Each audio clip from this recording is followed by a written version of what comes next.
नमस्कार. वेन्स टुरिझमच्या जाणूया अंतरंग कोल्हापूरचे या सिरीजमध्ये आपले मनापासून स्वागत. आज आपण जाणून घेणार आहोत महालक्ष्मीच्या अभिषेकाबद्दल. अभिषेक हा साधारणपणे पूर्वापार चालत आलेल्या परंपरा, कुलोपचार यासाठी लोक स्वेच्छेने करतात. देवीचे रोजचे नित्योपचार हे मूळ मूर्तीवर होतात, पण भक्तांचे कुलोपचार, अभिषेक हे उत्सव मूर्ती आणि पादुकांवर होतात.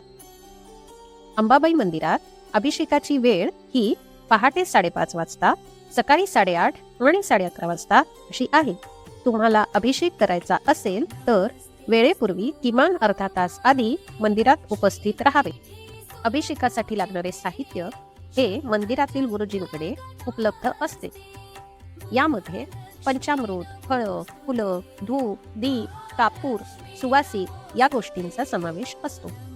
त्याचबरोबर हळद, कुंकू, केशर, पेढे, फुटाणे या गोष्टींची व्यवस्थापन गुरुजी करतात.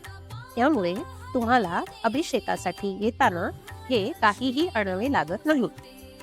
तुम्हाला अभिषेकासाठी सोळे व उपरणे असावेश आवश्यक आहे. तुमच्याकडे ते नसेल तर तेही मंदिरात उपलब्ध होते. अभिषेकाचा कालावधी हा साधारणपणे 1 ते 1.5 तासाचा असतो. गर्दीनुसार हा कालावधी कमी जास्त होऊ शकतो. सणावारी किंवा नियमित होणारे अभिषेक हे सारखेच असतात. अभिषेक हा पंचामृत आणि कुंकुमार्जन अशा दोन्ही पद्धतीने होतो. त्यामुळे देवीला राहिलेले कुंकू तुम्हाला घरी नेण्यास मिळते. चला तर मग असेच नवनवीन व्हिडिओ पाहण्यासाठी वेन्स टुरिझम या चॅनलला सबस्क्राईब करा आणि लाईक करायला विसरू नका. तोपर्यंत धन्यवाद.